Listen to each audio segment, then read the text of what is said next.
Pleased to be joined by UFC light heavyweight Modestas Bukauskas, who returns to action at UFC 315 on May 10th against Ion Cutelaba. First of all, how you doing, mate? Yes, doing very well, thank you, brother. Thank you for having me on here, mate. Well, it's a quick turnaround from February you last fought, end of February. Was that something you'd planned before? Or it just came about after the quick knockout?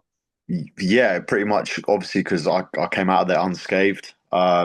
You know, my manager just said that after the fight, he says, when you're looking to go back out there, like, you good for, like, would you be good for me? I was like, yeah. And then literally 4 days later, he came up with the Ion Cutelaba fight.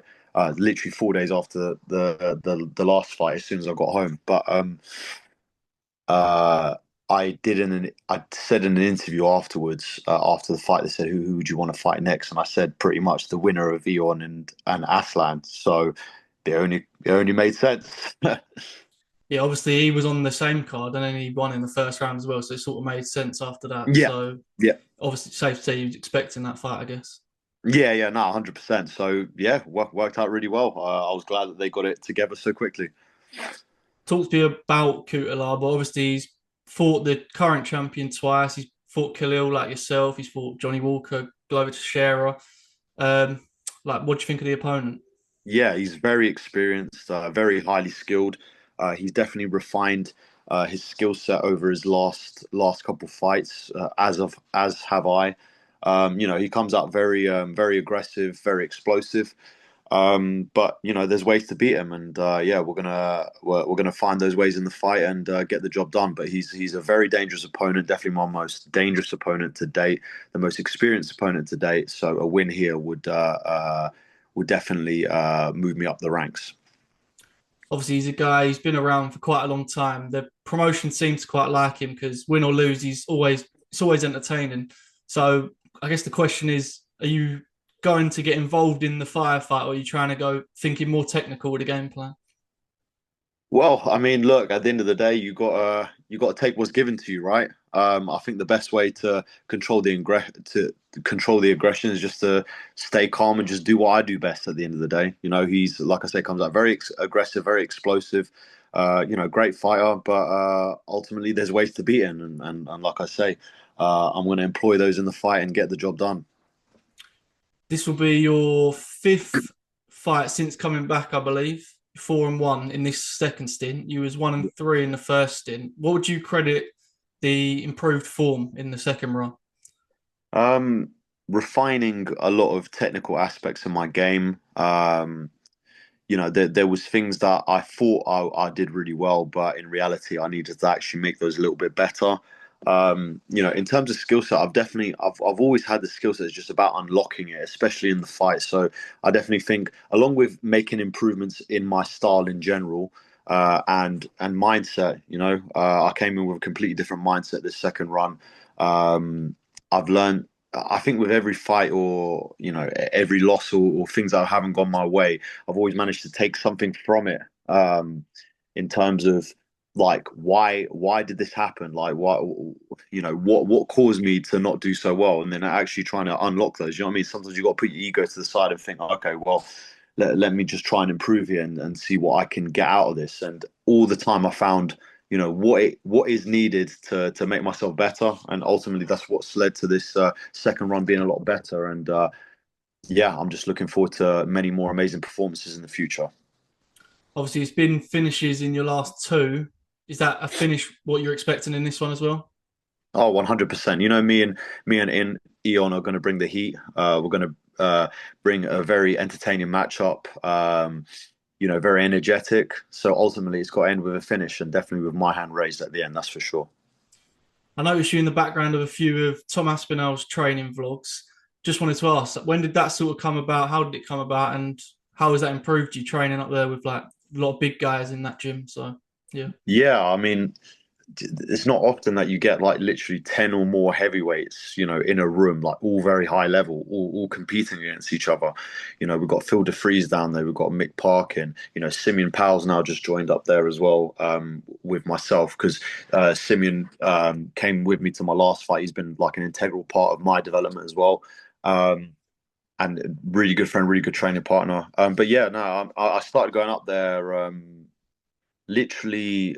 last year, I think exactly a year and a half ago. So I went up there in February because I just realized like I was training with a lot of smaller guys, especially in the MMA scene, and I thought I saw loads of pictures of Tom training with like loads of big guys and loads of guys that I recognized, and I was like, you know what I mean? Maybe it would be good to like sort of because I remember I'd fought on the same card as Tom like before, so I thought I'll just drop him a message on Instagram and straight away messaged me back.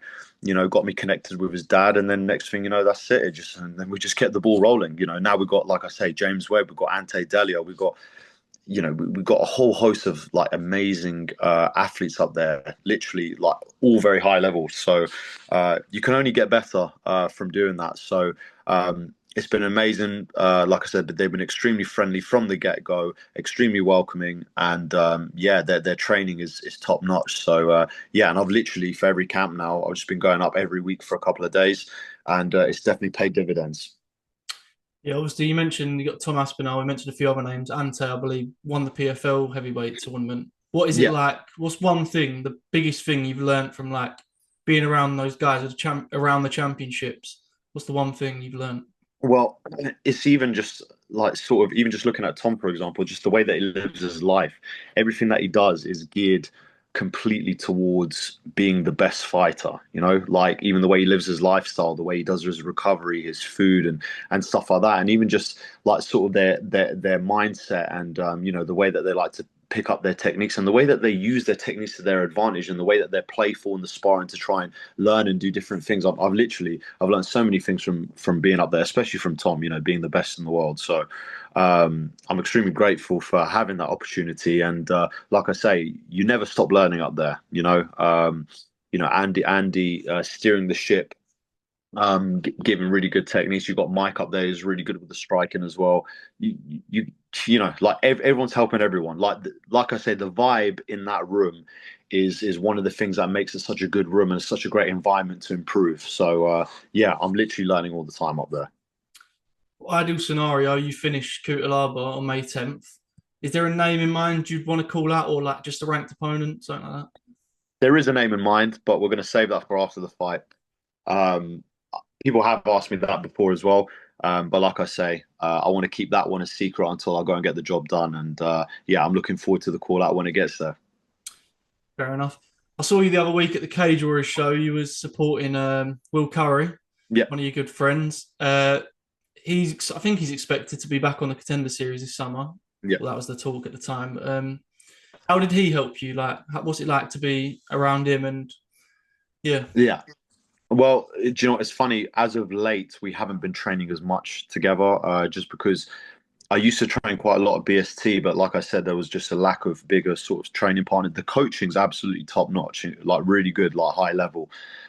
Danny Batten and Raymond Paul, very, very good coaches. But just like I say, there just wasn't the bodies that I needed. So that's why I've been just transferring my training and sparring up north. So I haven't been able to train up at BST as much recently. I remember I did get a training session, I think Will's last hard sparring session before he had his fight, which was good to like see the improvements that he's made. And the camaraderie between us will never dim down. We're always supporting each other. We've always got each other's back, and he knows I've got my heart and soul behind him. The way that he's had his heart and soul behind me pretty much throughout my whole career, and he was one of the guys that, like I say, came to my house after the injury where no one else did, and he came there to show love and show support, and he always believed in me. And then like I said, that friendship just truly grown. But yeah, he's an incredible fighter. I'm really excited to see him do well. I'm just excited to see him do well in Contender Series again. Because he is a very talented fighter. He's just got to put it together. He just got to, he's got the perfect mindset for fighting. That's one of the things I definitely learned from him. Is like, he's just got such an amazing mindset for fighting. And yeah, we literally just bounce off of each other. And he got an amazing win in his last fight. Showed a lot of domination in the grappling aspect. And yeah, we can expect to see him make even more improvements leading into his next fight. And I truly believe he'll be a UFC fighter by the end of this year. another guy you mentioned earlier, you have been training with, and he's sort of on a similar camp schedule to you at the moment because he's fighting this weekend in Dublin. James Webb. What do you expect? Like, how Is he in good shape going into this one? Oh, And he he looks absolutely incredible. He's got he's literally one of the nicest guys you've ever met in your life. But he's a true savage when he gets in the cage. He's got a perfect mindset for improving and learning, and his approach to the game is what makes him so cerebral and good at what he does. And I truly think he's going to implement his game plan and still, you know what I mean. Continue with the belt and hopefully get his own shot in contender series or something like that. Because he's definitely of the level. He's definitely got the talent. He's just got to go out there and do it. But yeah, he's been looking amazing in training, so I expect a big performance from him. back to UFC 315. At the top of the card is welterweight title fight, Jack Della Maddalena and Belal Muhammad. And then you've got the other title fight, Valentina and Manon. Do you have any predictions for those two fights?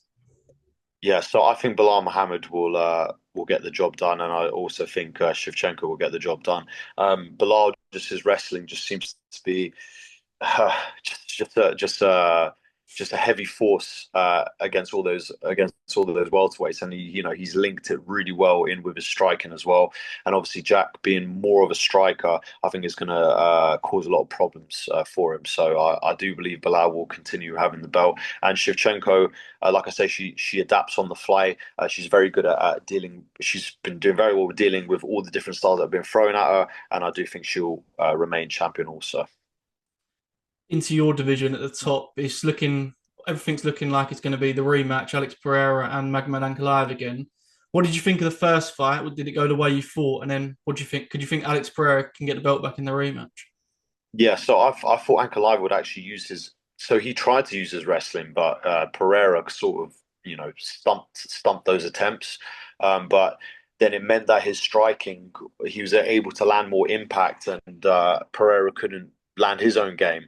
Obviously there's things that can be learned, things that can be improved, and stuff like this. But I just see it personally going similar to how the first fight went. I think Ankalaev will take the decision. You know what I mean? Because he's very methodical. He's got that great southpaw, and the southpaws have, a southpaw that's as good as Ankalaev is going to cause a problem for Pereira. So, yeah, as amazing as Pereira is, I do think Ankalaev will get the job done.